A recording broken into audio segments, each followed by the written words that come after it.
Il faut d'abord dire que ce livre, c'est le produit du travail de plusieurs personnes. D'un point de vue chronologique, c'est une amélioration du livre qu'on avait publié en 2018, qui est Auroville in Mother's Words. Et donc j'ai fait ce travail. Hélène, qui est là, a traduit en français ou trouvé les traductions, etc. Ensuite, Christine et Jaya ont publié. Claude a fait le fundraising, donc c'est un travail d'équipe. Et un élément sans les autres n'aurait pas produit ce livre. Voilà. Alors moi, je n'ai pas prévu de parler de ce livre en particulier. Parce que je pense que je voudrais parler un peu d'autre chose. Je trouve que c'est très important d'expliquer ce que c'est qu'Auroville. Qu'est-ce que c'est qu'Auroville? Parce qu'apparemment, il y a une certaine confusion en ce moment, qui est assez évidente. Alors, comment parler d'Auroville? Vous savez qu'en 71, Mère c'est plutôt Salprem a lu devant Mère son nouveau livre qui était La Genèse du surhomme. Et dans ce livre, dans le chapitre sur la sociologie du surhomme, il a cité une lettre de Sri Aurobindo à Dilip Kumar Roy. Dilip Kumar Roy était très enthousiasmé par Sri Aurobindo, son enseignement, etc. et lui conseillait de faire de la publicité et de la propagande. Et donc Mère, de faire de la publicité et de la propagande, c'est une lettre très connue qu'on trouve dans l'agenda. Et c'est une lettre qu'on trouve en 71 dans l'agenda. Et donc Sri Aurobindo répond que la publicité et la propagande, c'est bon pour des livres et des patentes médecine, mais que pour un travail comme le sien, c'est un poison. Et que s'il y avait quelque chose, une certaine vérité qui commençait déjà à émerger quelque part, d'attirer toutes sortes de gens, ça détruirait tout. Et donc un peu plus tard, il y a certaines personnes qui sont allées parler à Mère et lui ont dit « Mais Mère, il faut qu'on informe les gens sur Auroville. » Et Mère a dit « Bien sûr ». Et ils ont demandé « Mais quelle différence fais-tu entre l'information et la publicité ?» Alors Mère a parlé de deux choses, mais je vais vous lire une chose principale, mais je ne vais pas prendre mes lunettes, c'est pas grave. En publicité, pour rendre les idées compréhensibles, on les rabaisse, tandis que nous gardons notre enseignement à la hauteur où il doit être compris. Nous ne diminuons pas la valeur de la chose afin qu'elle soit comprise de tous. Nous la gardons à sa hauteur afin que ceux qui peuvent comprendre puissent comprendre. Il faut garder l'enseignement à la hauteur maximum. La sélection se fait alors d'elle-même. C'est la compréhension qui fait la sélection. Et donc, je pense que c'est très important, quand on veut expliquer ce que c'est d'Auroville, de parler de la vraie chose. Et c'est ce que je vais essayer de faire. Et donc, aussi quelque chose Oui. Alors, je voulais aussi commencer par dire que, vous savez certainement, que Sri Aurobindo a écrit un message pour l'indépendance de l'Inde, qui était aussi ses 75 ans, et dans lequel il a parlé de 5 rêves qui, quand il était jeune, avaient l'air d'être impossibles, et qui, progressivement, pour lui, semblaient devenir possibles. Et je vais vous lire ces 5 rêves parce que je crois que les 3 derniers rêves, Auroville a un rôle à jouer dans les 3 derniers rêves. Donc c'est pour ça que je veux parler de ça. Donc le premier rêve de Sri Aurobindo, un mouvement révolutionnaire qui créera une Inde libre et unie. La résurgence, le deuxième, la résurgence et libération des peuples d'Asie et le retour à un rôle majeur dans le progrès de la civilisation humaine. Ok? On le voit en train de se passer. Ensuite, le troisième rêve, une unité humaine servant de base externe à une vie plus juste, plus lumineuse et plus noble pour toute l'humanité. Donc on sait, quand on lit la charte, même c'est plus précis dans la charte, c'est que Auroville est un laboratoire et un exemple de l'unité humaine. Et qu'est-ce que ça veut dire, etc. On va venir.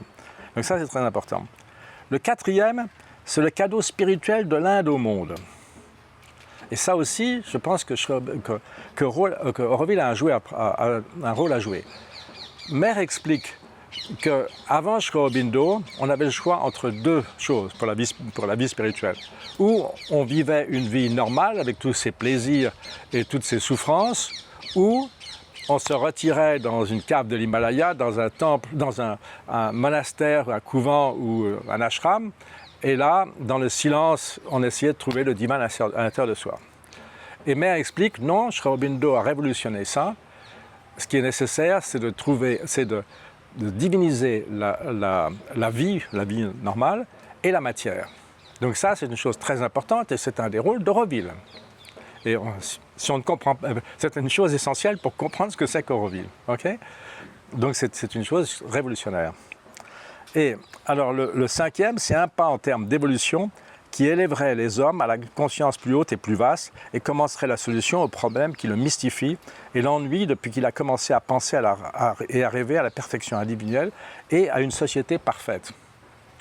Alors là aussi, eh bien, le 1er février 1972, Maire écrit un message de sa main à l'UNESCO. Elle dit la raison d'être d'Auroville, c'est de hâter l'avènement de la réalité supramentale sur Terre. Okay? Donc c'est dater ce pas sur l'évolution. Donc pour moi, ce que je veux voir, c'est comment Auroville est vis-à-vis de ça. Qu'est-ce que ça veut dire? Et c'est assez intéressant. Alors,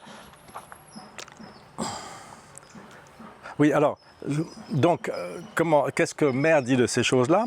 Donc, on sait que la charte d'Auroville, donc par rapport à l'unité humaine, la charte d'Auroville dit « Auroville sera le lieu de recherche matérielle et spirituelle pour donner un corps vivant à une unité humaine concrète ».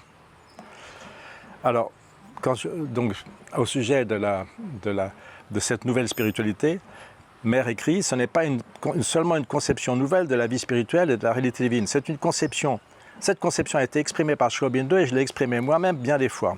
Et on peut la formuler à peu près comme ceci. L'ancienne spiritualité était une évasion hors de la vie vers la réalité divine, tandis que, laissant le monde où il était, comme il était, tandis que notre vision nouvelle est au contraire une divinisation de la vie, une transformation du monde matériel en un monde divin. » Je pense que ça aussi c'est très important. Voilà. Alors, après ça, je voudrais parler de... Ah, si, il y a une chose que je voulais dire. C'est que quand on regarde tout ce programme, vous êtes tous familiers avec le rêve de Maire qu'elle a écrit en 1954, qui a été publié en 1954. Et donc, il y a 3 paragraphes. Le premier paragraphe est très long et elle parle d'une société idéale. Et c'est très inspirant. Dans le second paragraphe, « Mais l'humanité ne possède pas encore la connaissance et le pouvoir de rendre cela possible. C'est pour ça que j'appelle un rêve. » Donc, dans le troisième, elle dit cependant à l'ashram, avec nos moyens, nous essaierons, etc. Mais donc, ce que Maire appelle un rêve, c'est une impossibilité. C'est une impossibilité en 1954. Et ça, c'est très important. Parce qu'on voit au début du premier tome ici, on voit que Maire n'est pas du tout certaine de ce qui sera possible. Et qu'en fait, c'est une limitation qui est toujours là. Et voilà. Donc ça, c'est ce que je voulais dire. Maintenant, alors pour parler on va parler de l'unité humaine. Qu'est-ce que c'est que l'unité humaine et comment est-ce que Maire parlait de faire cela? Alors d'abord, j'ai trouvé une citation dans le bouquin de Maire sur le vrai but de la vie. Le vrai but de la vie est de trouver la présence divine au plus profond de soi et de s'abandonner à elle pour qu'elle prenne la direction de la vie, de tous les sentiments et de toutes les actions du corps. C'est cela qui donne à l'existence un but vrai et lumineux. Ça, c'est très important. Donc, le premier message que Maire a écrit pour Auroville, elle l'a écrit en septembre 65, quand Roger était venu pour sa première visite après avoir été accepté de construire Auroville. Et donc, elle écrit, je pense que c'est pour Roger qu'elle a écrit ça, pour expliquer, parce que Roger a dû lui dire qu'est-ce que c'est qu'Auroville. Et donc elle écrit « Auroville veut être une cité universelle où les hommes et femmes de tous les pays puissent vivre en paix et en harmonie progressive au-dessus de toutes les croyances, de toute politique et de toute nationalité. Le but d'Auroville est de réaliser l'unité humaine. » Voilà. Et donc ça, c'est ce qu'elle écrit en 65. Mais quand elle écrit la charte d'Auroville, elle va écrire quelque chose d'assez différent. Parce que ça, on qualifie tous, non? Et quand on voit ce qu'elle disait aussi en 67 des conditions pour vivre à Auroville. Elle dit les conditions pour vivre à Auroville, c'est d'être convaincu de l'unité essentielle de l'humanité et d'avoir la bonne volonté de faire quelque chose pour ça. C'est pas très difficile. Et en 69, elle dit à peu près la même chose. Tandis que si on lit la charte d'Auroville, il y a deux articles qui sont très intéressants. Elle dit « Auroville sera le lieu des recherches matérielles et spirituelles pour donner un corps vivant à une unité humaine concrète. » Donc elle rajoute le mot « concrète ». En anglais, elle dit actual humanity ». Et dans un autre message, elle écrit « effective humanity ». Ce n'est pas tout à fait pareil. Et surtout, ce qu'elle dit, c'est pour séjourner à Auroville, il faut être le serviteur volontaire de la conscience divine. Alors ça, qu'est-ce que ça veut dire? C'est absolument clair, totalement clair. Pour séjourner à Auroville, il faut d'abord trouver le divin à l'intérieur de soi, s'identifier à lui et faire ce qu'il nous dit. Et ça, c'est le but de tout yoga. Ça veut dire qu'Auroville est un endroit où on vient en disant on veut pratiquer le but de la vie que Mère donnait de la vie en général. Non? Donc c'est quelque chose de très très important.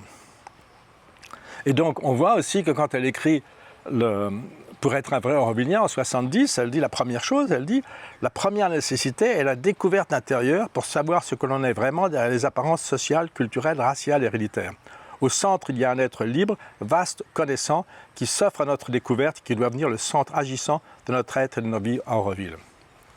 Donc, ça dit quelque chose de très important, c'est qu'il n'y a aucune autre façon de réaliser l'unité humaine, si ce n'est de trouver le divin à l'intérieur, de s'identifier à lui et de faire ce qu'il nous dit. Ça paraît être quelque chose qui... Et pourtant, les conditions pour vivre à Auroville ne sont pas aussi strictes. Alors, ce qui se passe, c'est que quand on lit les vies de tous les grands yogis, mystiques et autres saints, on voit que c'est quelque chose de très très difficile de faire ça et que ça prend beaucoup de temps. Et donc, ce qui est naturel de penser, c'est que si on a envie de faire ça, si c'est la chose qui nous intéresse dans la vie, on a intérêt à vivre dans un environnement qui nous aide. Si on veut être gangster, il vaut mieux vivre avec des gangsters. On va rencontrer des gens avec qui on peut faire des coups et on va avoir des idées. Si on veut être artiste, scientifique ou n'importe quoi, on a intérêt à vivre avec des gens qui partagent notre idéal. C'est pareil pour Auroville, il faut créer des circonstances qui nous aident. Alors ce qui est intéressant, c'est que en 1912, c'était 2 ans avant que Mère rencontre Sri Aurobindo pour la première fois. Elle avait 34 ans et elle vivait rue du Val-de-Grâce à Paris avec son second mari, Paul Richard. Et il y avait un groupe de gens qui se réunissaient régulièrement chez elle ou chez d'autres, et ce groupe s'appelait IDEA, en anglais, idée en anglais, IDEA, pas pourquoi il avait un nom anglais. Et donc quelquefois, elle écrivait quelque chose pour ce groupe, et pour qu'ils réfléchissent pour la prochaine réunion.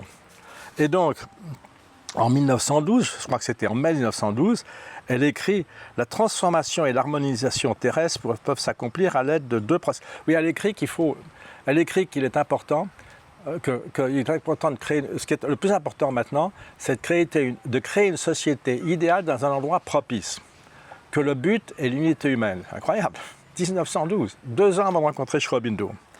Et elle écrit pour ça « La transformation et l'harmonisation terrestre peuvent s'accomplir à l'aide de 2 procédés opposés en apparence qui doivent se combiner, c'est-à-dire réagir l'un sur l'autre et se compléter l'un à l'autre. » Et donc il y a 2 transformations. La transformation individuelle, bien sûr, qui est le développement intérieur menant à l'unité avec la présence divine. Donc ça, on va parler déjà. Et la deuxième, c'est la transformation sociale, l'établissement d'un milieu d'ordre favorable à l'éclosion et du développement des individus. Okay? Et donc, elle aussi, elle ajoute à ce moment-là, comme le milieu réagit sur l'individu et que d'autre part de la valeur de l'individu dépend la valeur du milieu, les 2 œuvres doivent être menées de front. C'est-à-dire que la transformation des individus et la transformation sociale de leur environnement doivent aller... On ne peut pas aller plus vite que la musique, c'est pas possible. Et donc ça, c'est très important.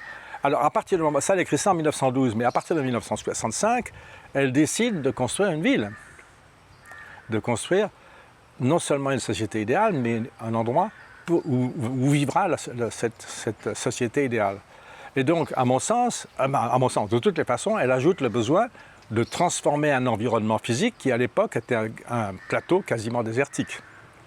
Et donc, de le transformer, pourquoi, de quelle façon, quelles sont les valeurs à to be embodied, à être matérialisées dans cet environnement physique, elle va en parler, quand on lit tous ces livres, on voit qu'elle en parle, que ces choses viennent petit à petit, elle dit des choses à différents moments, et c'est ça qui est à faire. Donc ça, c'est très important. Et alors, aussi, il y a quelques temps, un mois et demi après avoir raconté ça à ce groupe IDEA, elle écrit quelque chose que je trouve très intéressant. Elle dit ceci, elle écrit ceci, parce que ça donne une idée de ce qui est à réaliser pour l'unité humaine. Unifions-nous nous-mêmes. Identifions notre conscience à la conscience de notre moi divin, et notre groupe s'unifiera. Éclairons, illuminons nos facultés intellectuelles, et notre groupe manifestera la lumière. Laissons l'amour impersonnel pénétrer tout notre être, et notre groupe rayonnera l'amour. Mettons de l'ordre, enfin, en nous, et notre groupe s'ordonnera de lui-même sans que nous ayons besoin d'intervenir arbitrairement dans sa constitution. Ça, c'est très important. Et elle continue à dire la même chose après. Et donc, voilà ce qu'elle dit. Après ça, c'est très étonnant.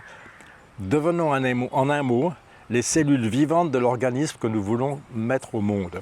Et n'oublions pas que de la valeur de ces cellules dépendra la valeur de l'être collectif et son action, son utilité dans l'œuvre d'harmonie universelle. Donc ça explique de deux façons un peu différentes, ça explique ce que c'est que l'unité humaine. C'est pas exactement ce qu'on fait. Bon. Oui. Alors ensuite, je voulais parler, donc ça, je vais laisser de côté pour le moment l'aspect unité humaine, je voudrais passer au rêve suivant, qui est le rêve, qui est donc qui est non pas le don, le cadeau de l'Inde à l'humanité, le cadeau de la spiritualité à l'humanité, c'est plutôt le cadeau de la spiritualité de Sri Aurobindo à l'humanité. C'est-à-dire que c'est une révolution spirituelle, de vouloir transformer la matière et de diviniser la matière et la vie que nous vivons, et non pas s'en échapper, s'en retirer. C'est très très important. C'est une chose absolument capitale. Et donc, et ça, petite chose intéressante, vous savez peut-être, vous savez sans doute, que la fête de l'Assomption a lieu le 15 août. Okay? Et donc, des gens sont venus trouver Mère et ont dit, est-ce que ça a quelque chose à voir avec Sri Aurobindo? Et Mère a dit ceci, elle a dit, eh bien, l'Assomption de la Vierge Marie, ça veut dire qu'elle est partie, ce que les chrétiens disent, c'est qu'elle est partie au ciel avec son corps. Et donc, Mère dit, oui, l'Assomption de la Vierge Marie est le symbole de la divinisation de la matière, qui est le travail du dernier avatar. C'est une petite anecdote que je trouve intéressante. Ouais. Et donc ça, c'est... Donc, alors, aussi, quand on lit... vous savez que vous connaissez certainement l'histoire des 10 avatars de Vishnu. Sri Aurobindo parle des 10 avatars de Vishnu, qui est une histoire hindoue, et que Sri Aurobindo dit c'est une parabole de l'évolution humaine. Et donc ça commence avec un poisson, Matsya. Ensuite, ça devient il y a 10 avatars qui représentent 10 étapes dans l'évolution de la conscience humaine. Parce que c'est toute une histoire qui est très importante. Et donc, Sri Aurobindo explique que...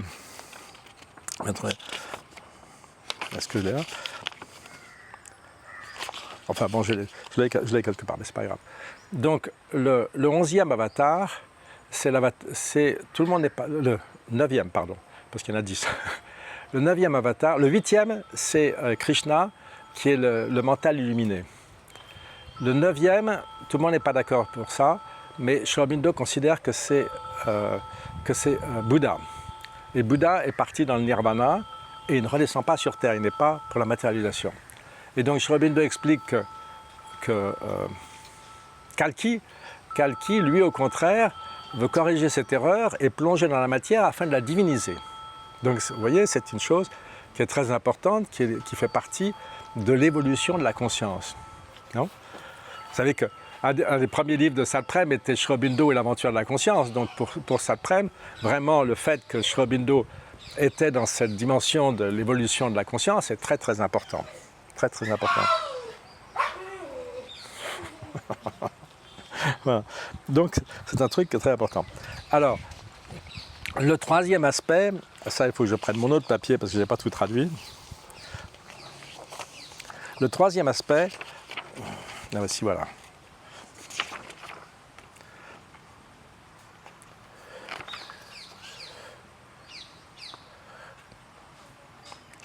Oui, là, vous voyez, juste pour dire. Donc, Sri Aurobindo écrit à propos de Kalki. Donc, il dit Krishna, Buddha and Kalki depict the last three stages, the stage of the spiritual development. Krishna opens the possibility of the overmind. Buddha tries to shoot beyond the supreme liberation, but that liberation is still negative, not returning upon us to complete positively the evolution.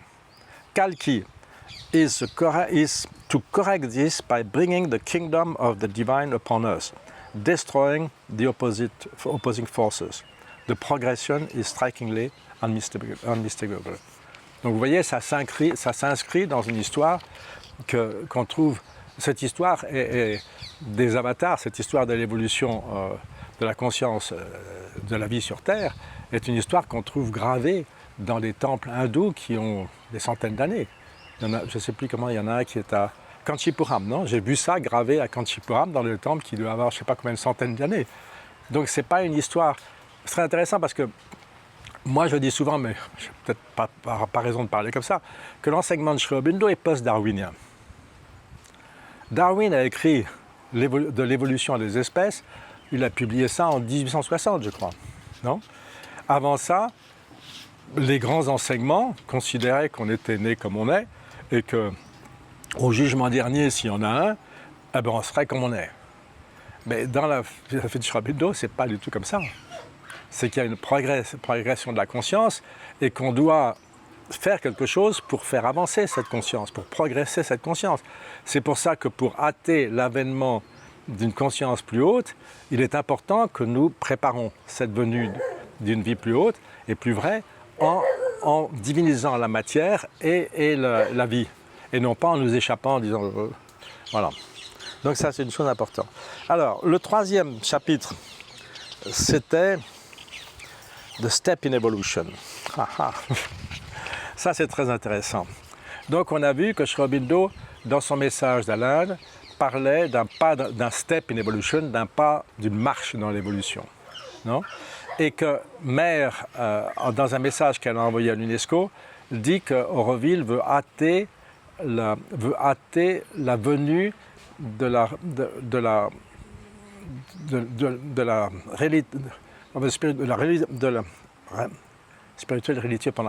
réalité supramentale sur Terre.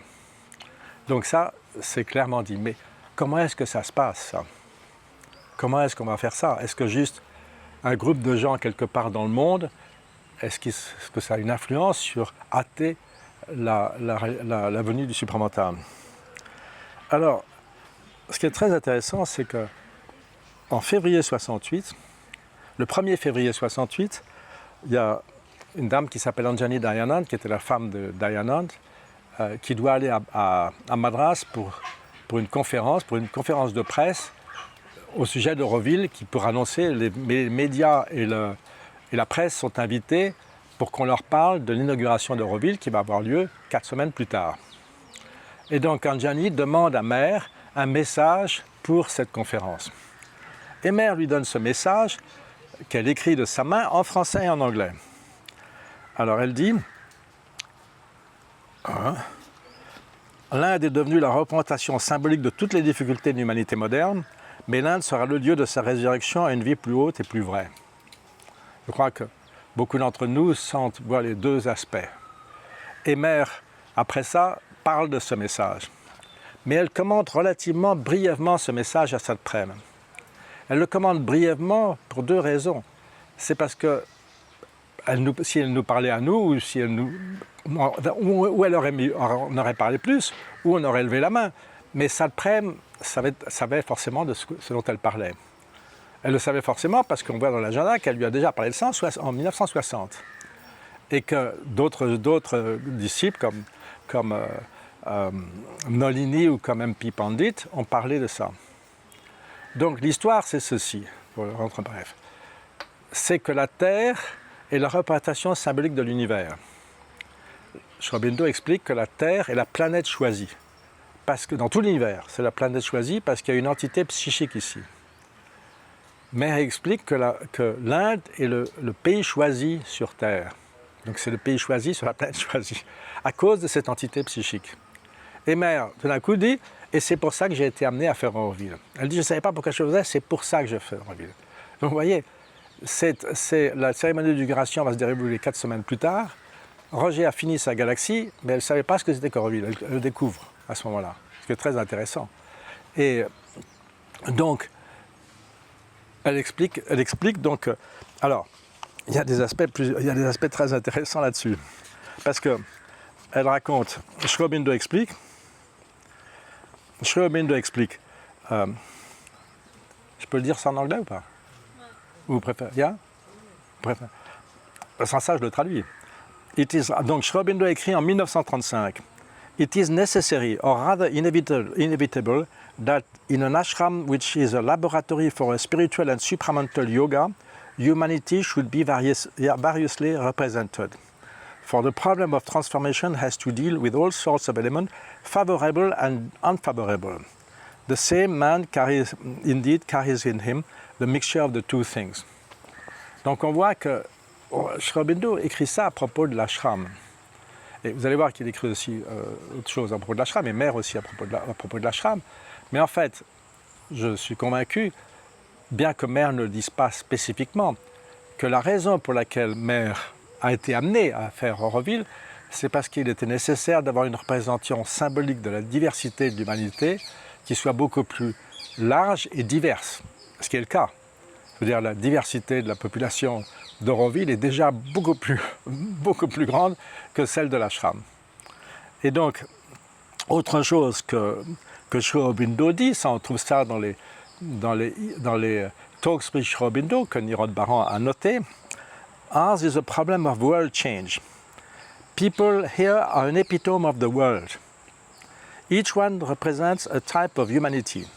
If he is changed, it means a victory for all who belong to this type and thus a great achievement for our work. Voilà, donc ça donne une idée de ce qui doit se passer. Alors Mère, je vous dis que Sri Aurobindo a parlé de ça dans les années 30, et Mère en a parlé aussi à Saint-Prème, donc c'est dans l'agenda, dans les années 60. Alors elle écrit ceci, elle dit ça, parce que c'est plutôt dit, The idea is that the earth as a whole must be prepared in all its forms, including even those least ready for the transformation. There must be a symbolic representation of all the elements on earth upon which we can work to establish the link. The earth is a symbolic representation of the universe, and the group is a symbolic representation of the earth. Alors il y a une autre intervention encore avec Saint-Prème, qui est celle-ci. I'm even told that there are some people who should not be in the ashram, Mère dit. My reply is that the whole world should be in the ashram. But as I cannot contain the whole world, I have to contain at least one representative of each type. Je trouve que ça, ces quelques messages donnent une vue assez différente de ce qu'on connaît généralement. Je ne sais pas ce que vous en pensez. C'est pas quelque chose qui est très connu, une dimension qui est très connue et très comprise. Alors, Nolini a écrit aussi des choses là-dessus, sur ce message. Vous allez voir ce qu'il raconte. Je peux continuer en anglais, ça va? We know that the earth is a symbol representation of the cosmic evolution. what creation means has been epitomized in Earth's history. The Earth has been chosen as a field and means of working out a cosmic plan. As the Earth is a representative of the world, so India is a representative of the Earth. For the evolution on the Earth, India has been chosen as the channel and the laboratory. All problems confronting humanity are found as if gathered here. Anne Auroville. Ça ne rend pas les choses très faciles. All that is solved here. Alors, il dit ça. Nolini. Je pense que vous savez tous que Nolini était le plus ancien disciple de Sri Aurobindo et le reconnu comme étant qui était le plus admiré, disons. And so all that is solved will be solved almost automatically in the world, and the how of it will be shown. All difficulties are concentrated here, because here there is a living consciousness which also can solve them.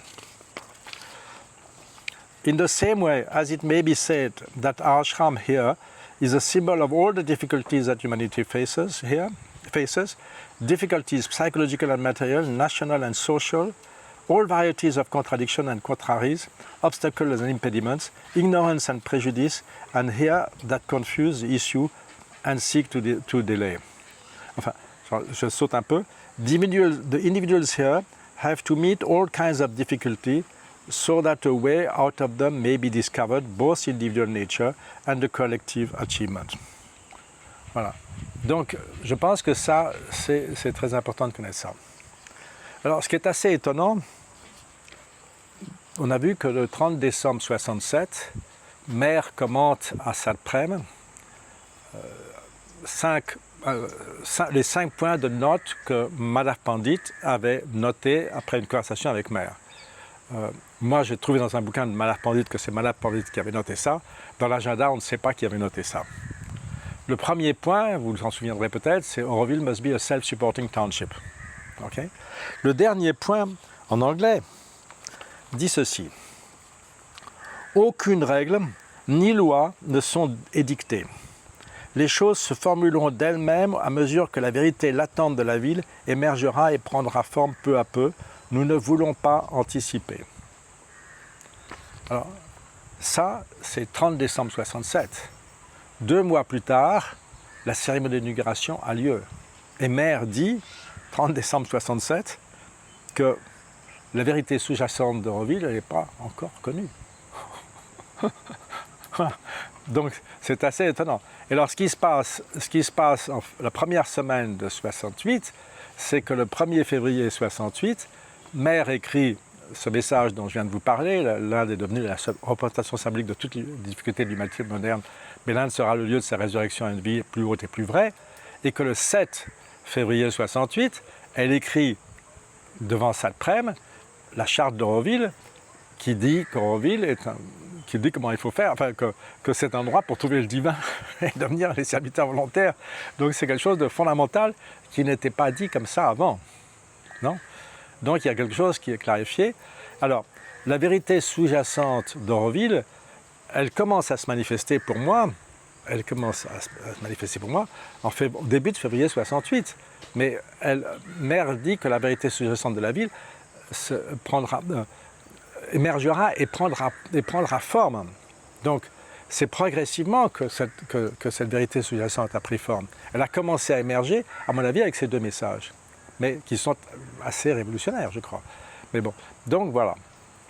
Et alors, ce qui est très intéressant, parce que vous allez voir, c'est que dans le commentaire que Maire fait à Sadprem de ce message dont je viens de vous parler, à propos de la réalité, de la vérité latente, sous-jacente, je dirais, de la ville, elle dit ceci. Ce que je veux dire, c'est très très important, ce que je veux dire, c'est que d'habitude, toujours jusqu'à présent et de plus en plus, les hommes établissent des règles mentales selon leur conception et leur idéal, et puis ils les appliquent. Maire abaisse son poing comme pour montrer le monde sous la poigne mentale. Et ça, c'est absolument faux. C'est arbitraire, c'est irréel, et le résultat, c'est que les choses se révoltent ou dépérissent et disparaissent. C'est l'expérience de la vie elle-même qui doit lentement élaborer des règles aussi souples et aussi vastes que possible, de façon qu'elles soient toujours progressives. Rien ne doit être fixe. ça c'est l'erreur immense gouvernementale. On fait un cadre, on dit voilà, nous établissons ça, et nous devons vivre là-dessous.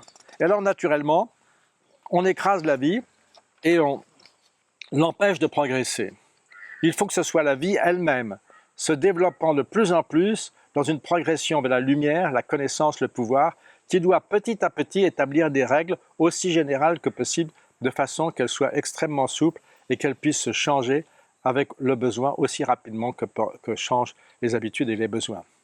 Au fond, le problème se réduit presque à ceci: remplacer le gouvernement mental de l'intelligence par le gouvernement d'une conscience spiritualisée. Voilà. Donc ça, c'est les principales choses que je voulais vous raconter. On peut rajouter, on peut parler de choses plus particulières, mais c'est ça dont je voulais parler. Je pensais que c'était important de dire ceci, parce que vous voyez que ce qui nous est imposé maintenant, c'est une formation mentale.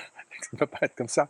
C'est absolument ça. Et que aussi, je suis désolé de le dire, mais la galaxie est une formation mentale et qui est imposée et qui ne correspond pas du tout à la réalité de la vie telle qu'elle a émergé à Auroville progressivement. Voilà. Alors, je ne sais pas combien de temps. Ouais. Alors, est-ce que vous voulez, je peux parler d'autre chose, est-ce que vous avez des questions? Je peux parler de certaines choses en particulier, si vous voulez. Oui. Je pense que dans ce que tu as présenté, il y a deux aspects contradictoires sur ce qui est bienvenu en groupe ou pas. Au départ, tu places la barre très haute et après, à travers différentes citations, tu ramènes à une ouverture que tu ramènes. Tu nous ramènes à travers les différentes citations sur quelque chose de très très ouvert, voire extrêmement ouvert. Donc, où est-ce qu'on peut trouver l'équilibre? À quel moment dans la chronologie quelque chose est un petit peu... Ça, c'est quelque chose. Ça, c'est quelque chose qui est constant dans Mère. Mère ne voit. Mère, je ne crois pas qu'elle parle de cette contradiction-là particulière, mais en général, elle ne voit pas de contradiction. Elle dit que les deux choses qui ont l'air de ne pas aller ensemble vont ensemble, en fait. C'est la limitation de notre... Je ne vois... Jean-François, j'ai tout à fait conscience de ce que tu dis. Et je prends ça comme un challenge. Je n'ai pas la solution de ce que tu dis.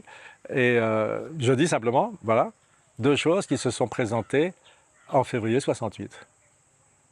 Parce que, vous voyez, même quand en février 68, elle dit que, en fait, il faut devenir un yogi pour être à Auroville, elle dit quand même, en 69, elle dit, oh, mais la différence qu'il y a entre l'ashram et Auroville, ben, c'est qu'à l'ashram, il faut avoir fait le don de sa vie à divin et d'obéir le divin, etc. Tandis qu'à Auroville, la seule bonne volonté de vouloir faire un progrès pour l'humanité est suffisant. Mais en 72, elle dit c'est un progrès énorme, absolument énorme qu'il faut. Elle dit, elle ne le rend pas obligatoire, elle dit je voudrais tellement que les gens se rendent compte que ça demande un progrès énorme. Ce n'est pas la solution, mais je veux dire, et je crois que si vous avez étudié comme mère, et donc on peut, je sais pas, en lisant ces livres-là, vous trouverez sans doute, vous verrez comment les choses évoluent. Et vous savez, quand on voit l'histoire d'Auroville, on voit qu'il y a des choses où Mère a changé au cours de l'histoire. Vous voyez, par exemple, en 67, elle donne Aurofood comme exemple d'un business aurovillien. Okay? Aurofood est un private limited. Ça appartient à une famille, à la famille de Malibai Patel, si je me souviens bien. Et ça n'a jamais appartenu à Auroville. Ça a été exprès. Roger a dit que le périmètre d'Auroville s'étend jusque-là, vous pouvez faire après. Donc ça a été fait même avec ça. Oudard a emmené le type pour montrer là-bas, tu peux acheter. Enfin, il a aidé le type à acheter. Donc, c'est évident. Et à un moment, donc Mère donne ça comme exemple d'un business aurovillien, et après ça, elle dit non, les business appartiennent tous à Auroville et le profit entièrement à Auroville. Donc tout d'un coup, ce qui devait servir de base à l'économie d'Auroville est parti. Aussi en décembre 65, quand c'était Gilbert Gaucher présente à Mère un questionnaire pour pour donner une idée aux gens, pour pouvoir parler aux gens de ce que dit Auroville. Donc Gilbert Gaucher demande à Mère, est-ce que l'argent circulera en Auroville? Et Mère répond, elle écrit de sa main, tant que les habitudes humaines seront telles. Et plus tard, je crois que c'est en 70, elle dit non, les Aurovilliens n'ont pas d'argent. Donc l'argent ne circulera pas à Auroville. Parce que souvent les gens disent oh ben c'est. Non, Mère, dans une des citations où elle parle de la non-circulation d'argent, elle dit les Euroviens n'ont pas d'argent. C'est-à-dire que ça fonctionne, cet idéal, on n'a jamais pu fonctionner comme ça, mais cet idéal était que Auroville devait fonctionner comme une joint family. C'est-à-dire où différents membres de la famille font chacun ce qu'ils peuvent pour la famille. Et qu'il n'y a pas de... On ne paye pas celui qui garde les petits, celui qui enseigne... On ne paye pas. Celui qui copine d'entretien à la maison, suffit qu'il la cuisine. Non, on ne paye pas. Ça ne passe pas comme ça. Bon, il y a d'autres choses qui ne me viennent pas tout de suite à l'esprit, mais d'autres choses qui montrent qu'au cours des années, il y a eu quelque chose... Oui, aussi dans les années 71, 72, vous verrez, que Mère dit « j'ai pas besoin de beaucoup de gens. J'ai pas besoin de beaucoup de gens. » Elle dit « je veux des bonnes personnes. Je veux des bonnes personnes. » C'est très important. Donc, c'est intéressant de voir toutes ces choses-là et c'est quelque chose qui est... Auroville, c'est quelque chose en devenir. C'est difficile de... J'ai essayé d'écrire une brève histoire d'Auroville. Pour le moment, je suis arrivé jusqu'à 68. Mais je m'aperçois que j'ai déjà oublié certaines choses qui sont importantes. Il faut comprendre, par exemple, que l'idée de la Society, au départ, c'était... Donc, je ne sais pas si vous savez tous qu'Auroville, au départ, c'est un projet de la Shrubino Society. Okay? Et que les règles de la Shrubino Society, c'est que pour... donc, les règles de la Society, c'est que, que les affaires de la Shrubino Society sont gérées par un comité exécutif de la Shrubino Society. Que Mère était présidente, que Navajata était General Secretary et Treasurer, et qu'il y avait un troisième type qui était en fait le père de Barun Tagore, qui ne semble avoir joué aucun rôle, si ce n'est de signer quand on lui disait de signer, et qui habitait à Calcutta, Narendra Tagore. Et ces règles disaient que pour qu'une résolution, quelque révolution devienne effective, il fallait que Mère l'approuve. Et donc la Shrubino Society, en août 64, décide de créer une ville.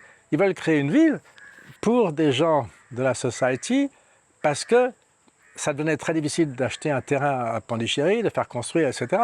Donc ils se proposaient de faciliter la vie de tous ces gens-là en disant on va construire un endroit où vous pouvez avoir votre maison, vous serez près de Mère et près de l'ashram, et vous n'aurez pas à obéir à toutes les contraintes que représente d'être ashramite. Parce qu'il y a toute une série de contraintes. Là, il n'y avait pas ces contraintes-là. Et donc, Mère a accepté des donations. Il n'y a aucun problème, il y a sa signature, il y a tout. J'ai tout ça. Elle a accepté, beaucoup de gens là-dessus. Et puis à un moment, et c'est ça que je n'ai pas renoté dans le truc, c'est qu'elle dit, donc il y a ces gens-là qui sont obligés de rien faire, on ne leur demande rien. Et puis il y a the workers, ceux qui travaillent. Donc il y avait des choses qui n'allaient pas là. Et en fait, bon, ça s'est résolu en sens que ces gens-là n'ont jamais eu leur maison, leur terrain. Ils ont payé 11 roupies le mètre carré pour le terrain. À l'époque, les terrains ne valaient pas très cher. Donc il y a eu, c'est quelque chose qui est très évolutif, qui a évolué au cours des années. Très, très évolutif. Et quand la Society faisait ce projet de ville, est-ce que le concept d'Euroville est déjà présent? C'était complètement indépendant? Non, alors Mère en a... c'était Et ce projet de ville de la société avec Auroville, c'est-à-dire que Mère a pris tu vois, il y a en mars 65, dans le bulletin, je crois que c'est dans le bulletin ou dans la lettre d'information de la Society, Navajata, c'est la lettre d'information de la Society, Navajata écrit « Vous serez content de savoir que Mère has taken... comment est-ce qu'il dit? Has taken up the project and named it Auroville. » Donc c'est là que ça s'est passé. Alors aussi quelque chose dont je me suis rendu compte très récemment, c'est que, j'arrête pas d'apprendre, c'est intéressant, et c'est que au départ, la société, même avec Mère, c'était à l'ouest de National. C'est-à-dire que c'était à l'ouest, ça allait du côté d'Ampoindaval jusqu'au lac. Et probablement en avril 65, Mère l'a déplacé jusqu'à l'a agrandi encore pour aller jusqu'à la mer. Ouais. Mère parle d'une ville en 65, quand elle décrit sa ville à Saint-Prem, elle décrit quelque chose c'est la ville. La ville, il n'y avait pas de Greenbelt. La ville s'étend d'Oussoul Lake à la baie de Bengale. C'est-à-dire qu'il y a une distance de 10 km de l'un à l'autre. C'est ça dont elle parle. Et en même temps, elle dit à Saint-Prem, jusqu'à maintenant, je n'ai rien reçu de direct. Donc, c'est une chose assez extraordinaire. Alors oui, j'explique aussi quelque part dans un autre document que on ne peut pas comprendre Auroville si on ne sait pas comment Mère opérait. Alors, Nolini, donc Sri Aurobindo a parlé à plusieurs personnes de ce qu'il avait pensé de Mère relativement au début. Parce qu'ils lui ont demandé, mais qu'est-ce que tu as pensé de Mère? Et donc Nolini raconte que Mère était totalement, was totally surrendered to the divine. Et surrendered, c'est un mot difficile à traduire en français. et il dit qu'il ne croyait pas que c'était possible. Sri Aurobindo, qui normalement devrait savoir, devrait avoir l'expérience, dit qu'il ne croyait pas que c'était possible. Et après ça, il commande, c'est probablement seulement les femmes qui peuvent faire ça. Et donc, Nirod et quel est le troisième, Amal Kiran, disent que ce surrender, il était jusqu'aux dernières cellules du corps. Donc Mère, elle était complètement, elle ne fonctionnait pas du tout par le mental, pas du tout. Et dans une petite, à un moment, il y a Uta qui écrit à Mère pour lui dire, elle était toujours impatiente, et pour dire, mais quand est-ce que ça sera la cérémonie d'inauguration? Enfin, la cérémonie de la première pierre. Et à l'époque, la première pierre du matrimoine d'Ir et la première pierre d'Auroville, c'était une et même chose. Et Mère lui répond, c'est écrit de sa main, elle lui répond, in this life, it is for the divine, for the Lord to decide everything, and as for the time being, he didn't tell me. Donc Mère agit avec Auroville et avec tout ce qu'elle fait, en attendant que le divin lui dise, que le Lord lui dise. Et donc c'est pour ça qu'il y a des contradictions. Oui, il y a des contradictions, il y a des changements, il y a quelque chose qui est très, très évolutif et qu'on voit se dérouler dans ces livres. Une histoire très intéressante. Oui, justement, à propos du divinité, quand on écrit un livre, on soupèse ce qu'on dit, on l'écrit une fois, on en fait relire, tous les mots, les phrases sont peaufinés de telle manière qu'on assume ce qu'on écrit. La Mère, c'est des enregistrements tout azimut de ses paroles, dans des circonstances variées, des classes données à l'ashram, des interviews. Toi qui connais bien les écrits de la Mère, enfin ce qui est restitué sous forme écrit, tu viens de dire qu'il y a de la variation, je dirais, avec le temps. Mais moi, ça, j'ai une autre question. C'est absolument, c'est la nature même des choses pour Mère. Elle dit ne fossilisez pas. Alors, j'ai une question plus difficile. Est-ce que d'après toi, il y a des moments forts ou des moments faibles dans ce qu'elle dit? Je ne vais pas dire des choses essentielles et des bêtises. Alors, est-ce qu'il y a, d'après toi, quelque chose de cet ordre? Ou est-ce qu'elle est tellement habitée par une espèce une source qui ferait que tout serait égal dans ce qu'elle dit et vaudrait absolument? Sri Aurobindo a écrit quelque part, je pensais que je l'avais là, je ne l'ai pas là, je ne crois pas, il a écrit que la raison pour laquelle l'ashram s'est développé si bien, c'est parce que there was never any preconceived mental plan.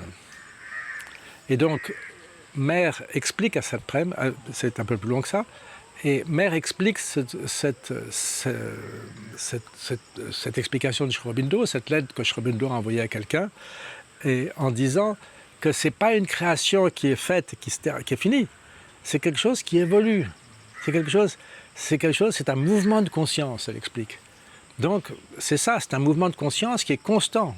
C'est pas un truc, boum, c'est fait, avalé. Et puis, comme le dit à propos de la citation que j'ai lue, c'est la tyrannie après ça de vouloir nous faire vivre dans quelque chose qui n'est pas fait, qui n'est pas ça. Ce n'est pas ça du tout. Et alors, à propos de la planification, donc il y a Sri Aurobindo qui dit the reason why the ashram developed so well is because there was never any preconceived mental plan. La mère, elle raconte que quand Sri Aurobindo lui a donné à gérer l'ashram, etc., elle dit la raison pour laquelle ça s'est développé comme une forêt, c'est-à-dire organiquement. Quand mère, alors j'ai trouvé aussi, je vous ai dit que, bon, en 56, mère a voulu créer, attends, est-ce que c'est pour ça? Oui, en 56, elle a voulu créer, c'était sa deuxième tentative de créer une ville. Elle a voulu créer une ville qui s'appelait New Horizon et qui devait être au bord du lac de Sudu. Et puis finalement, elle n'a pas eu l'argent, enfin, il y a toute une série de choses qui n'ont pas marché. Et elle explique, elle écrit à je ne sais plus exactement à qui. Elle écrit en tous les cas que c'est quelque chose, qu'il n'y a pas de règle, ça va se développer normalement. C'est à propos de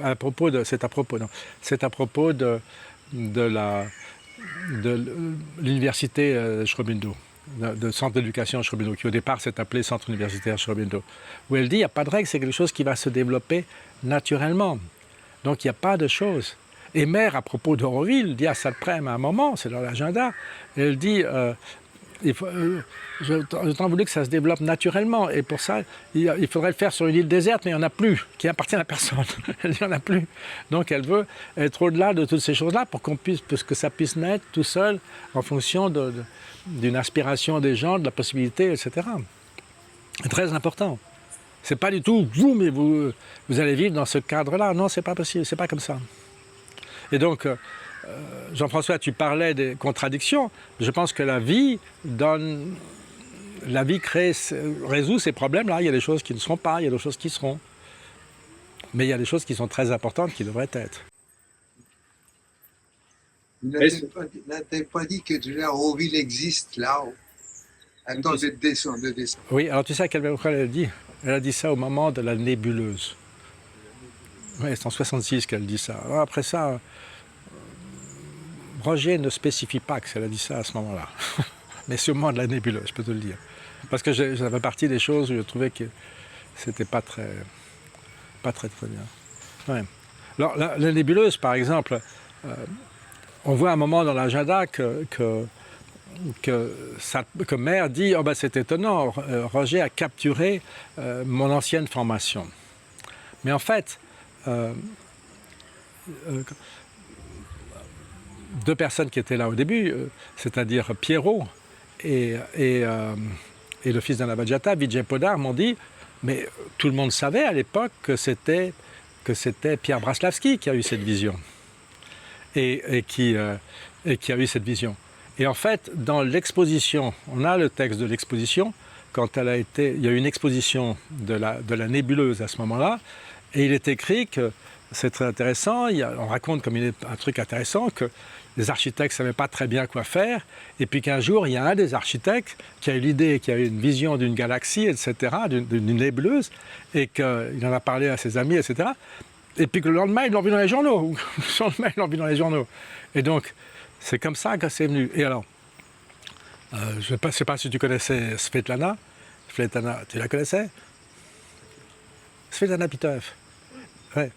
Moi, je ne la connaissais pas. Alors, ses fils m'ont donné une lettre dans laquelle elle leur écrit que c'était bien Braslavski qui a eu cette vision. Elle leur écrit en 68, ça.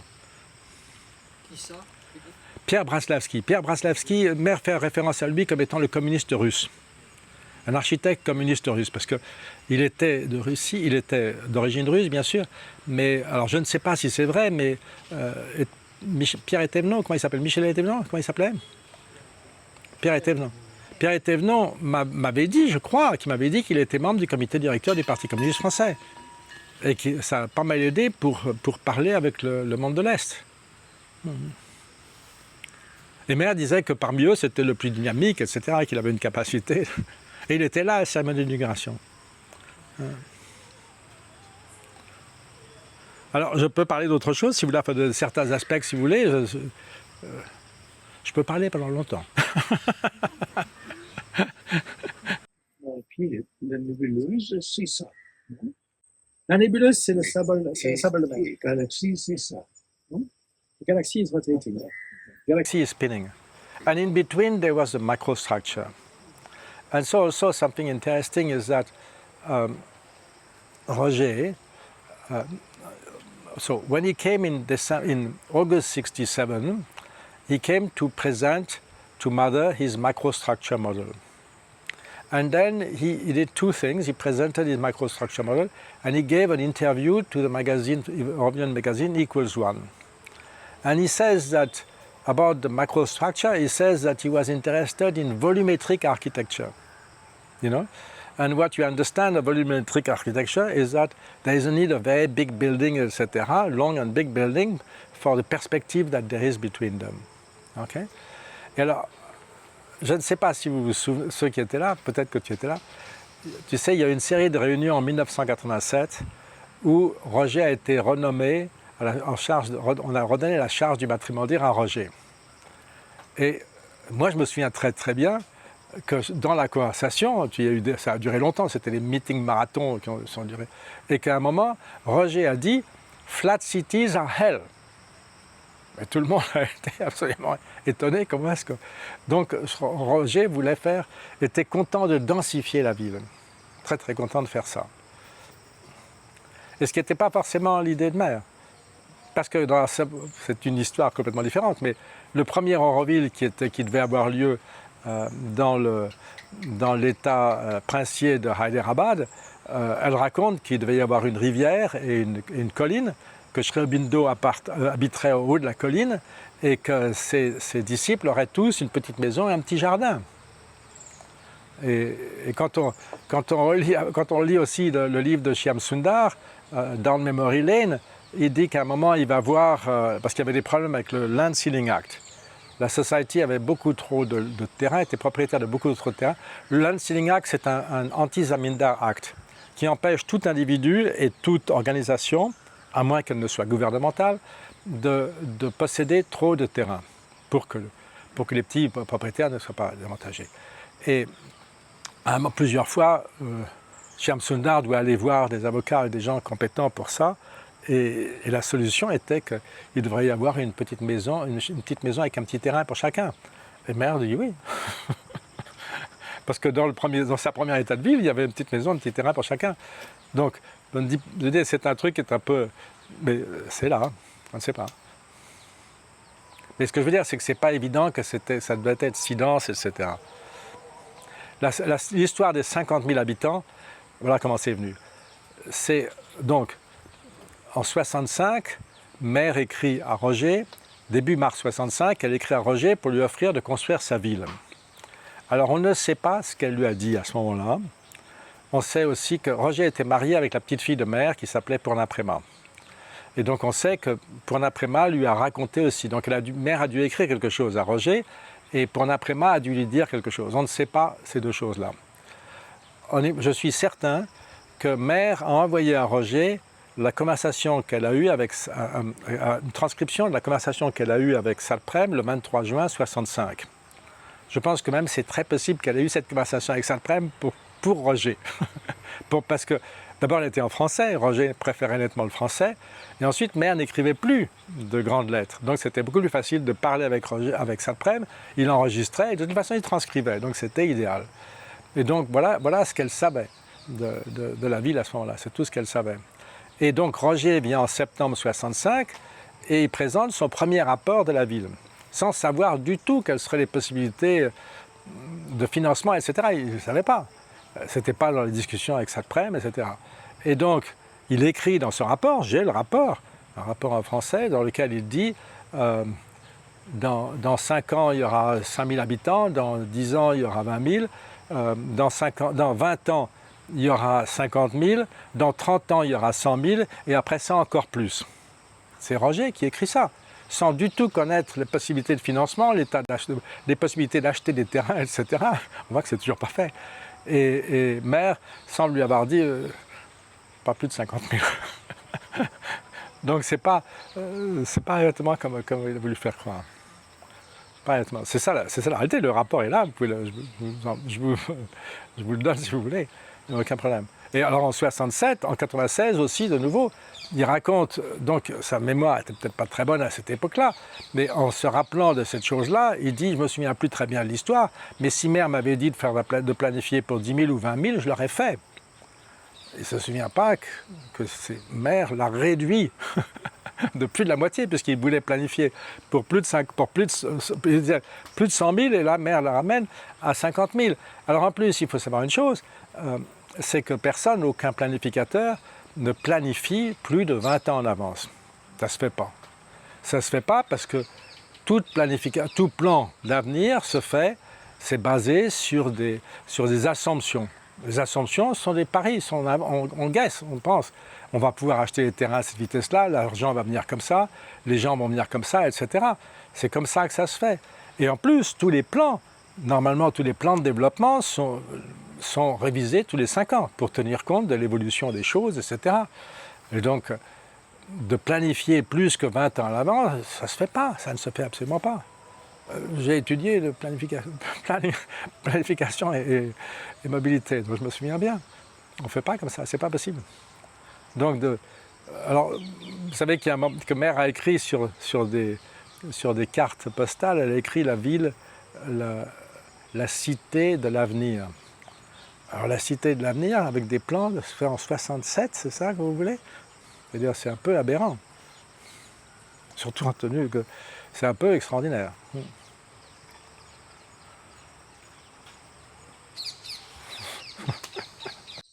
Mais il y a quand même, à travers beaucoup de témoignages des Euroviens eux-mêmes, il y a beaucoup de gens qui ont été attirés par la galaxie. Bien sûr. Hein? Et donc, il faut, à mon sens, il faut pas minimiser quelque chose qui existe dans la galaxie qui va au-delà du plan. D'ailleurs, le modèle de la galaxie est extrêmement, comment dire, général. Il y a énormément de choses qui doivent être précisées, et c'est pour ça qu'il fallait travailler et faire des plans de développement détaillés, etc. Et l'adapter. Jyoti, comment il s'appelle cet architecte? L'architecte indien qui était Doshi. Doshi, quoi, niqué, mais il sait utile. The galaxy is an incredible challenge that you have to work on. It's not a finality, it's a challenge that we have to face. Moi, je ne vois pas du tout les choses comme ça. Mais, je vais te dire une chose. Mère dit quelque part à propos de l'image. Roger lui pose la question de l'image d'Auroville. Alors, qu'est-ce que c'est que l'image d'Auroville? Et elle dit, c'est une chose mentale, etc. Mais quand vous avez fixé une, il ne faut pas en changer. Okay? Donc, je suis d'accord pour dire qu'il y a une certaine image stylisée, si tu veux, de certain dynamisme, etc. Je suis d'accord complètement là-dessus. Mais si tu parles avec des architectes aussi, ils te diront que la galaxie a été conçue comme une sculpture. C'est ça. Parce que Roger raconte qu'il a travaillé essentiellement avec son ami Charles-Jean de Ferrari.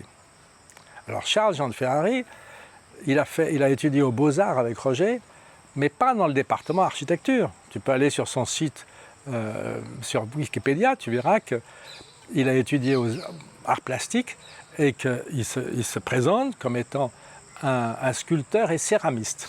C'est comme ça qu'il se présente. Et donc, il était passionné, et il a travaillé il y a des photos de lui travaillant au Crestet avec Roger. C'était un ami très fidèle qui venait à chaque fois pour travailler avec Roger. Il s'entendait très bien. Alors, Charles-Jean de Ferrari, c'est lui qui a fait les disques originaux sur le Matrimondir, et c'est aussi lui qui avait dessiné l'urne. Je crois qu'il ne savait pas qu'un bouton de water lily, un bouton de nénuphar et un bouton de lotus, ça n'a pas exactement la même point. Donc ça a créé un gros problème, ça. Mais c'est lui qui avait dessiné ça, c'est ce que raconte Roger. Et donc, Roger raconte qu'ils ont fait, on a beaucoup travaillé, ils disent, ils ont fait des maquettes en argile de la galaxie. Donc ce qu'ils ont fait ensemble, c'est qu'ils ont fait une sculpture. Et c'est pour ça qu'elle est si belle et si dynamique, etc. Mais maintenant, si tu parles à des gens qui sont des professionnels de la construction des villes, etc., ils te disent, c'est très... pour une ville qui va se construire dans des dizaines et des dizaines d'années, tu vois, ça étouffe complètement. Comment? Ben oui, oui, à condition. Pas du tout la vie de Boucher, Jean a raison. Quand Doshi parle de la galaxie, je ne suis pas une habitude de la galaxie, mais quand Doshi parle de la galaxie, c'est très très beau, c'est très vivant. Il parle d'un mouvement qui englobe tout, il parle d'un mouvement qui absorbe tout, il parle même de c'est un mouvement qui est comme une éponge, qui absorbe tout. Maintenant, au nom de la galaxie, on veut tout effacer à aujourd'hui. Mais en fait, lui, il disait que justement, ça peut absorber tout. Donc, quand même, c'était un grand architecte aussi. Non, je reconnais tout à fait, mais... Non, je veux dire, quand même, c'est un point... J'ai pas mes lunettes, peut-être que tu peux lire. Tu peux peut-être lire ça. Non, je ne sais pas. J'ai oublié mes lunettes. Ouais. Ah oui, parce que... Ok. Donc, il y a une femme qui s'appelait Rijuta. Rijuta était la secrétaire de maire pour les Américains et les Canadiens. C'est avec elle qu'elle a traduit la charte d'Auroville. Elle dit qu'elle avait essayé avec Nolini, mais que ça n'avait pas marché. Elle dit maintenant on va faire notre travail ensemble. Et aussi, vous pouvez voir qu'en 70, Maire raconte... Vous savez, généralement dans l'agenda, il n'y a pas les noms des gens. Mais là, pour une fois, il y a le nom de Rijuta. Et Maire raconte qu'elle vient d'avoir une expérience qu'elle n'avait jamais eue auparavant. Elle parlait avec quelqu'un, Rijuta, et tout d'un coup, elle a vu son être psychique sortir. Et elle a dit, j'étais très étonnée, elle n'a jamais vu ça, elle dit c'est un être asexué. Et donc cette femme, chaque fois qu'elle avait une conversation avec Mère, elle a noté ces conversations. Et donc, on a eu Krishna Tiwari avait obtenu de Jayantilal, qui était le directeur des archives de l'ashram à l'époque, la copie, il avait fait un cut and paste pour n'avoir que ce qui appartenait à Auroville, il l'avait donné à Krishna. Alors, il y a une première chose là. Voilà ce qu'elle dit. Je dis, c'est des choses qui sont... tu vois, il y a des tas de choses qui sont comme ça, qui ont l'air de... Donc, le 7 juin 68, c'est sur l'autre page, elle dit la chose suivante à Rijuta. C'est les notes de Rijuta. I don't try to know what the situation in Auroville will be. It is not my concern. I see it as a disinterested one. Not my affair, but unless those who are there now can become more receptive to the suggestion, etc. Et Rijuta ajoute, she indicated that the present personnel there could only bungle. Spoke at length of the transition where there are ugly setbacks but simultaneously openings to the new, and the two extremes together show. Donc ça, c'est ce qu'elle écrit le... Je vais dire, non, c'est là, voilà. C'est ce qu'elle écrit le 7 juin. Ok, la prochaine conversation, manifestement, Rijuta était assez étonné parce que Mère lui a dit, donc, que ne s'intéresse pas au Auroville. Donc, Mère commente, Rijuta écrit, I asked mother's remark on the 7th about Auroville not being her concern. Et donc, elle dit, Mère écrit, enfin c'est Rijuta qui transcrit, I must have expressed myself badly. I am le point de départ d'Auroville. Its starting point. I am trying to give the general orientation and trying to prevent things from taking the wrong turn. But what is happening there now is not according to my orders or plans. Auroville is still suspended above and they are trying to pull it down. It will take time. They are trying to do things by mental construction. It doesn't work. Vous savez ce que ça veut dire, mental construction pour ma mère? Ça vaut rien. Ça vaut rien. Mental construction is nothing. Et elle dit, the vision she has, ça c'est le résultat qui écrit pour elle-même, the vision she has of what human beings have made of life complication for everything, but the future wears a smile. Look far ahead, far ahead. Et là, résultat reprend, c'est Maire qui écrit c'est résultat qui écrit ce que Maire dit.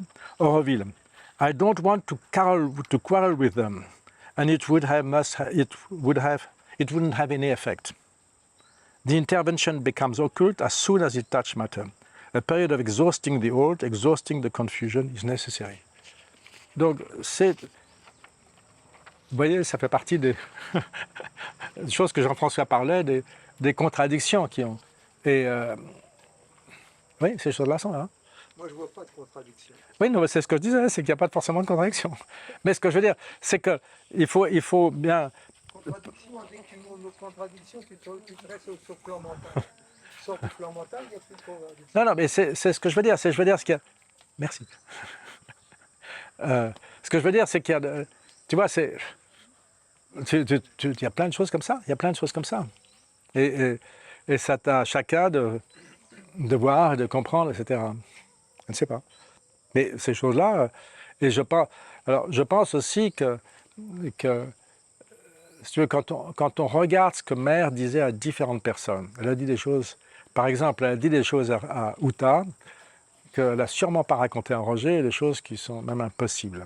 Et je ne dis pas que Uta a raconté des conneries, mais des choses que c'est pas possible. Je pense que the challenge, because you were so fascinated by the galaxy as a symbol and an image, as a dynamic entity like me. The challenge is that being taken by that and the whole dream of Orwell, to bring it into form and development, it needs many people with different levels and point of views to come together. And this is a challenge. It's not happening. There's always one, because we are not making it. Now we got the stamp. Yeah. We were in this pyramidal structure because each one has accept this pyramid. The day when we'll be really one connected, the connection will be. Which pyramidal? But you have the architecture, all these people, and we were not as long as we accept that, it will be like that. But the only way to get out of this is to be one with our own self, our real self. Yeah. And then the conversation will be happening. But you quoted Doshi as an authority also, no? Just no, not an authority. He was expressing something which was positive. Yes. The positive for the galaxy that 90% of the audience were not even able to understand. He brought the galaxy more than the building. The galaxy is more than a building. And I had an incredible experience of the galaxy while coming back from Germany on the plane. No, but so the galaxy for me is not the building, it's something else. It's more an aspiration that we should get together. Also, about the nebula, the first plan, no? Mother has written in her hand to Huta something very, very positive. It's exactly what I wanted, etc., etc. And there is nothing like that about. Roger says about the microstructure, Mother didn't say anything. And about the galaxy, I don't have. So she may have said something. It is not there. It is not there. She may have said something, but the day after she may have said something else. No. I know. So I'm just saying, look, this is where we are now. There are things, I understand that. Non, mais ce qui est justement, je trouve très intéressant dans ces années que tu as fait dans ce livre, c'est qu'on voit que déjà, dans les années 70, 71, il y avait déjà un débat à l'intérieur d'Euroville sur est-ce qu'il faut une planification ou pas. C'est pour ça que je t'ai dit que ce serait vraiment bien de parler là-dessus, parce qu'il y a cette lettre de ce Firstman à Docha, une longue lettre, où il dit qu'il faudrait quand même voir que Auroville n'est pas une ville comme n'importe quelle ville, et qu'elle doit refléter ce que les habitants seront et comment ils évolueront. Okay, donc, ou bien il y a un choix à faire, ou bien on planifie, ou bien on planifie pas. Là aussi, ce texte très connu de Claude Oman, qui dit à un moment donné que il y a deux solutions, ou bien on planifie pas. En fait, il faudrait trouver une troisième solution. Et il dit même que Roger est d'accord pour essayer de trouver une troisième solution. Donc, ce que je veux dire, Gilles, c'est que tu mets toutes ces choses-là dans ce livre. C'est très intéressant. Et tu remarqueras quand même que Mère n'a jamais tranché. Non. Elle n'a jamais tranché. Elle n'a jamais tranché. Elle dit que ça doit se développer comme une forêt. Elle parle de l'ashram, ça doit se développer comme une forêt. Et en même temps, elle choisit Roger, qui était franchement l'architecte, l'urbaniste, le plus planificateur de tous. Donc déjà là, il y a une contradiction. Il y a une contradiction, mais tu sais aussi qu'elle dit que Roger Toll, Roger Toll, qui était un Américain, qui était là dans les années 70, à un moment, il demande à Madhav Pandit, qui était un des principaux secrétaires de Mère, il demande à Madhav Pandit pourquoi est-ce que Mère, parmi tous les disciples, pourquoi est-ce qu'elle a choisi Shyam Sundar. Et donc on lit dans le livre de Shyam Sundar, et Roger Toll me l'a confirmé quand il était venu ici, je crois pour les 50 ans d'Auroville. Donc Mère le dit à Madhav Pandit, qui le répète à Roger Toll et à Shyam Sundar, André, son fils, est trop vieux. Navajata ne peut pas comprendre Auroville. Il vit dans un autre monde. Roger est impossible. Shyam Sundar a un défaut, mais je peux m'en occuper, je peux m'en débrouiller. Alors, c'est intéressant. Alors, il faut que je commande là-dessus. Parce que ce qu'on sait, c'est... Parce que pourquoi est-ce que Mère ne parle que de ces 4 personnes-là? Alors, il se passe qu'en fait, en mars 70, Mère était très mécontente de la gestion de Navajata, parce que Navajata gérait les affaires courantes d'Auroville, et Roger s'occupait du développement qui était en cours et qui était à venir d'Auroville. Et donc, à ce moment-là, elle nomme un comité administratif d'Auroville. Il y a 8 membres, et c'est Mère qui les désigne tous. Je connais très bien les noms, je peux vous les donner. Et en même temps que ça, elle demande à ce qu'il y ait une série de comptes pour Auroville, de comptes en banque, avec des spécialisations pour le développement, pour l'achat des terres. Il y a peut-être une dizaine de comptes, je ne me souviens plus. En tous les cas, je pense qu'il est dans ce livre, que c'est là. Et elle veut que la signature soit avec 4 personnes, 2 de 4 personnes, qu'il y ait toujours 2 signatures parmi 4. Et donc, c'est ces 4-là dont elle parle. C'est André, Roger, Navajata et Shyam Sundar. Et dans une lettre qu'André a écrite, André c'est le fils de Mère, donc André écrit à Shyam Sundar parce qu'il essaie de se souvenir, il lui dit, mais si je me souviens bien, Mère voulait qu'il y